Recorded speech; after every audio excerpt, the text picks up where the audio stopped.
Buenas, mis queridos alumnos. ¿Cómo anda eso? ¿Cómo anda esas clases de historia? Esas clases que tal vez nos cuestan entender un poquito porque el profesor tiene la voz así como la mía. El otro día una alumna me dijo: profesor, tu voz es aburrida. Capaz que quieren que hable como: hola, amigos. No, mal chiste, ¿no? Vamos a trabajar la edad moderna entre los siglos XVI y XVII. La idea es tratar de entender bien dos procesos que iban de la mano, ¿no? El proceso de concentración del poder y el proceso del cambio de mentalidad. Por un lado, el proceso de la concentración del poder, antes bien estudiado ya en lo que es el tema de las monarquías absolutas. Este proceso de concentración del poder tuvo ciertas características. En primer lugar, los reyes, que trataron de concentrar mucho más poder del que tenía, tratando de limitar el acceso a este poder a otros sectores, como por ejemplo la nobleza y la iglesia. Para ello empezaron a tratar de dejar de necesitar los servicios de la nobleza, sobre todo en cuanto a la seguridad, ¿no? Para ellos van a crear un ejército permanente. Y también, no solamente en cuanto a la seguridad, sino también en cuanto a los servicios que la nobleza prestaba, en cuanto por ejemplo, al tema de trámites, al tema de asistencia, de cobro de tributos, etcétera. Y para eso van a crear un nuevo sector dentro de la política, que va a ser la burocracia. La burocracia va a ser como el intermediario entre el rey y el pueblo, pero que, a diferencia de la nobleza, esta burocracia va a depender de forma directa del rey. Es decir, que el único que va a tener voz y voto con la burocracia va a ser el rey. Y por otro lado, para poder, en cierta medida, ya unificar todas las leyes, van a rescatar lo que es el derecho, el antiguo derecho romano, ¿no? Y también una característica importante es que dentro de esto van a crear un sistema diplomático, que va a servir ¿para qué? Puntualmente para evitar los conflictos internacionales, para tratar de solucionarlos de forma pacífica y evitar el enfrentamiento armado. ¿Por qué? Porque el enfrentamiento armado es mucho más costoso que firmar un papel, convengámoslo. Es entonces que van a crear este sistema diplomático, ¿no?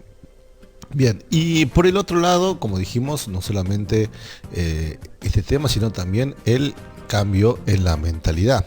El cambio en la mentalidad nosotros ya lo veníamos estudiando con el humanismo y el renacimiento, pero acá, puntualmente en relación a esta concentración del poder, vamos a tener otro cambio. Es así, la reforma, o la conocida reforma protestante. Esa reforma protestante, iniciada por este tipejo que está aquí, que lo ven con cara de que estoy escondido, yo no hice nada. Este tipo, Martín Lutero. Lutero va a iniciar esta serie de cambios en la iglesia en Alemania. La reforma protestante, como dijimos recién, es un proceso de reforma dentro de la iglesia cristiana. Dentro de la iglesia católica, pero después va a haber una separación, ya la vamos a contar bien. Lutero había escrito alguna serie de críticas contra la Iglesia Católica, en la cual una de las principales era el famoso "qué mal que hago la llave", el famoso cobro de indulgencias. ¿Qué es una indulgencia? Bueno, la indulgencia es el perdón que daba la Iglesia, ¿no? Es decir, que ponele, en esos días vos agarrabas, estabas por ahí, tengo ganas, estoy arrepentido por lo que hice, me voy a confesar a la iglesia, y bueno, vos ibas al confesionario y había como un frasquito o algo así que diga deposite acá para poder pedir perdón, algo así, digamos, ¿no? Y tenías que pagar por ese perdón. Bueno, los perdones iban desde los más chiquitos, los pecados más chiquitos, los pecados más grandes, como por ejemplo un crimen, ¿no? Y ahí teníamos diferentes tipos de cobros, ¿no? Pero no solamente eso, Lutero, lo puse solamente acá pero Lutero también hizo otro tipo de crítica, también por el tema de la adoración a las imágenes, el tema de la lectura de la Biblia, la interpretación, de la Biblia, que para él tenía que ser libre y no podía ser restringida solamente a los sacerdotes, ¿no? Y así unas críticas muy profundas en cuanto a la doctrina y sobre todo al servicio y la vocación que tenía la iglesia. Es más, para él, lo vimos con mis alumnos en la película, para él veía que la iglesia estaba totalmente corrompida, todo sacerdote siempre veía se le ponían los signos peso en los ojos, porque la idea era siempre sacar plata, cobrar por algo, ¿no? Se vendía hasta, no solamente eso, se vendían reliquias y ese era el centro de atención, ¿no? Como que no había mucha vocación.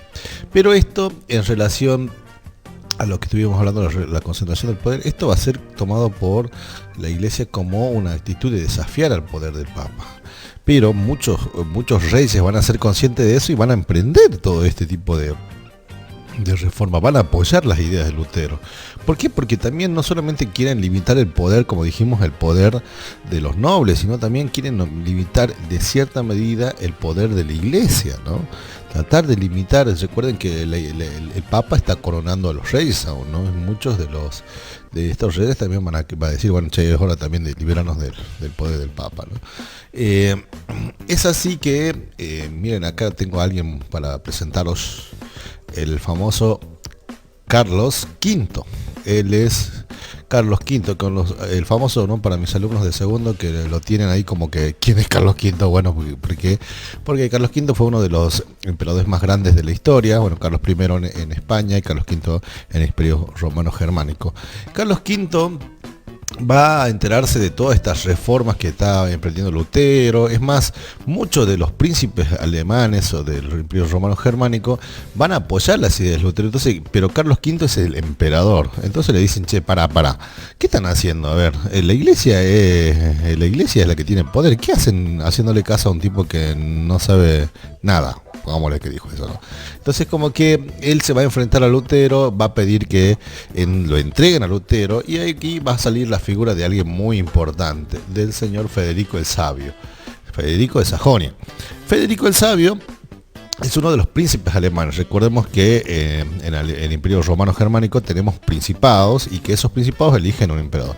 Si quieren saber más sobre el tema de monarquías absolutas, vayan al video de monarquías absolutas también, que está muy bueno para poder entender esto, ¿no? Federico el Sabio, Federico va a proteger a Lutero. ¿Cómo va a proteger a Lutero? Lo va a esconder.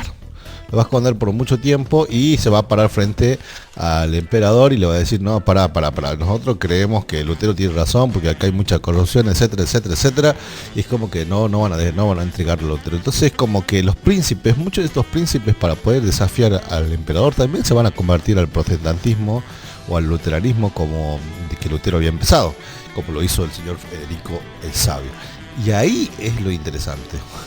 ¿Qué piensan que hizo Carlos V? Carlos V, bueno, le dieron el brazo a torcer y entonces dijo, bueno, hagan lo que quieran. Y decretó o aplicó la libertad de culto, ¿no? Para que los protestantes pudieran practicar su fe de forma como ellos quisieran, ¿no? Pero la reforma protestante no solamente se limitó a Alemania. Acá tenemos un ejemplo. El señor Juan Calvino va a iniciar toda esta serie de reformas, ¿dónde? En Francia.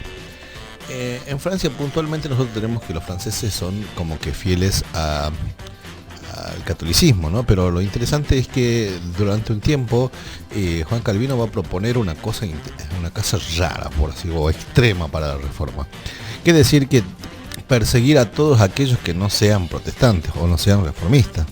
Y es entonces que con Juan Calvino, fundador de los famosos hugonotes, aquellos que son protestantes en Francia, va a iniciar las guerras de religión entre reformadores o protestantes y los católicos. Los católicos muy aferrados a la iglesia católica y los protestantes aferrados a la iglesia de Juan Calvino, ¿no? a las ideas de Lutero. Por otro lado, también se va a expandir hacia lo que es la Inglaterra.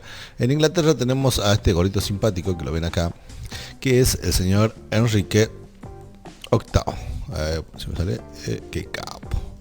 Ay, no, soy muy malo. Enrique VIII, el rey de Inglaterra, en un momento de la historia va a crear una iglesia que se va a llamar la iglesia anglicana o la religión anglicana, el anglicanismo o la religión anglicana. ¿Por qué crea una religión? En un comienzo Inglaterra va a ser muy fiel a la iglesia católica, pero Enrique VIII está casado con una tipa que él no le puede dar un hijo varón como heredero. Y es entonces que él quiere divorciarse. Y va y, bueno, es el rey, ¿no? Va y le pide al Papa que quiere divorciarse y el Papa le dice, no, venga, no puedes divorciarte porque no está aprobado por la iglesia que las personas se puedan divorciar. En ese tiempo el divorcio no estaba admitido por la iglesia católica. Es entonces que el señor Enrique VIII le pregunta a uno de sus consejeros cuál es la forma y mira, allá hay un tipo que dice que el Lutero, que las cosas son así, son asá, es como que dice, qué interesante, entonces podemos armar nuestra propia iglesia, sí, listo, bueno, arman su propia iglesia, la propia iglesia le da el permiso de divorciarse y la iglesia católica, que en respuesta a esto lo va a excomulgar. Y mucho no le va a importar a Enrique VIII porque en ese momento, cuando funda la iglesia, él hace unas cosas interesantes. En primer lugar, esta iglesia anglicana va a quedar sometida al poder del rey. ¿Qué quiere decir? Que cualquier decisión que quiera tomar la iglesia tiene que consultar al rey. Y en segundo lugar, lo más importante, el líder absoluto o supremo de la iglesia anglicana es el rey. Qué interesante, ¿no? Está en íntima relación a limitar el poder de la iglesia, a favorecer la concentración del poder de los reyes. Bueno, pero la iglesia, ustedes dirán, pero como que la iglesia estaba ya como que para un sopapo y al piso, ¿no? No, pero la iglesia católica va a iniciar algo que se llama el periodo de la contrarreforma. Esta contrarreforma es una respuesta de la iglesia católica. Ante ello, lo que van a hacer primero es que van a decir, no van a aceptar todas las críticas de Lutero, pero sí van a decir, como que hay medio, como que nos estamos portando mal. Entonces lo van a decir eso en el famoso Concilio de Trento. Ese Concilio de Trento, donde van todos, se encierran como por 10 años a ponerse de acuerdo en qué cosas están mal, cuando saben qué cosas están mal. Y van a reafirmar su fe en la doctrina católica, pero también van a rechazar muchas de las críticas que hace Lutero. Por otro lado, los jesuitas, que es una orden monástica, una orden religiosa dentro de la Iglesia Católica, va a crear algo que se llama la Compañía de Jesús. Estos jesuitas o esta Compañía de Jesús se va a destacar por su fuerte y aférrea vocación hacia la vida monástica, hacia la vida religiosa, hacia la práctica tal cual de la doctrina cristiana.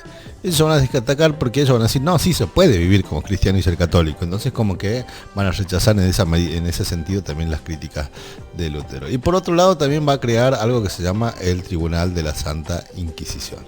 Este Tribunal de la Santa Inquisición tiene algunas características. Está creado para corregir es como un FBI de la Iglesia Católica, está creado para corregir o para juzgar aquellas prácticas incorrectas o que van contra la religión católica, ¿no? Pero dentro de la religión católica. Es decir, que había alguno que se declaraba cristiano o católico y hacía cosas medias raras, entonces como que era juzgado. Esta Inquisición va a juzgar de manera, de una manera muy correcta, basada en la Biblia. Y segundo, va a poner algunos castigos que iban desde multas hasta la muerte, pasando por la tortura, ¿no? Interesante que la forma en que reacciona la Iglesia Católica a esto, ¿no? Pero esto es lo que ha pasado. Lo que nos tenemos que quedar con esta idea es cómo